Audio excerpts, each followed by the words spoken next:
भारत माता की भारत माता की এখন স্বচ্ছ তথা নিকা অসমৰ সপোন দেখা মুখ্যমন্ত্ৰীৰ আশাত এবাৰ চেঁচা পানী ঢালিছে যোৰহাট জিলাৰ স্বয়ং বিক্ৰীকৰ বিভাগে।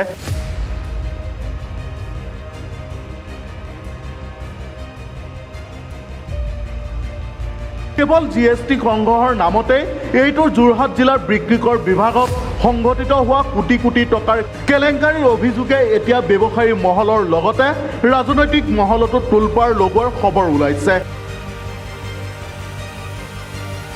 যোৰহাট জিলাৰ ব্যৱসায়িক মহলৰ এক অভিযোগ অনুসৰি বিভাগটোৰ অধীক্ষক অঞ্জনা বহুম আৰু আন এগৰাকী মহাপ্ৰতাপী বিষয়া দেৱাহতী বৰুৱাই জিলাখনৰ বিভিন্ন প্ৰান্তৰ ব্যৱসায়ীৰ পৰা GSTৰ নামত কেতবোৰ আখুৱা উলিয়াই লাখ লাখ টকাৰ উৎকোচ লোৱাৰ তথ্য শেহতীয়াকৈ পোহৰলৈ আহিছে।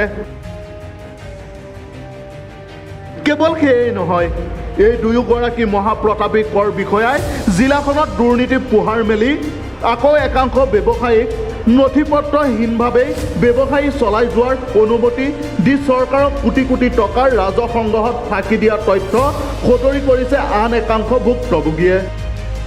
জিলাখনৰ বিভিন্ন অঞ্চলত সিঁচৰিত হৈ থকা বহু ইটা ভেটাৰ মালিক ক্ষুদ্ৰ ব্যৱসায়িক বাবে এতিয়া ত্ৰাসৰ কাৰণ হৈ পৰিছে যোৰহাটৰ কৰ বিষয়া অঞ্জনা বহুম আৰু দেৱাহতী বৰুৱা।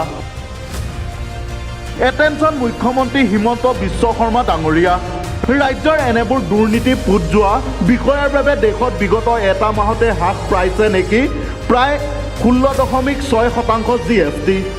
ভাৰত চৰকাৰৰ তথ্য অনুসৰি বিগত এপ্ৰিল মাহত 1.68 লাখ কোটি টকাৰ GST সংগ্ৰহেৰে অভিলেখ সৃষ্টি কৰিছিল যদিও মে মাহত ইয়াৰ পৰিমাণ 1.40 লাখ কোটি টকালৈ হ্ৰাস পায়। উল্লেখযোগ্য যে যোৰহাট কৰ বিষয়া অঞ্জনা আৰু দেৱাহতীৰ যুটিয়ে কোন কোন চাৰ্টাৰ একাউণ্টক অলিখিতভাৱে নিয়োগ কৰি কোটি কোটি টকাৰ ৰাজহ সংগ্ৰহ ফাঁকিৰে ধন সংগ্ৰহত নামিছে তাৰ সবিশেষ আগবঢ়াম পৰৱৰ্তী প্ৰতিবেদনত।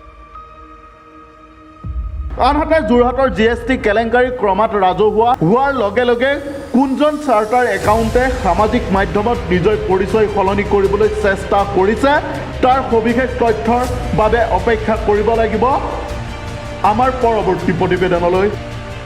Bureau report, global news any.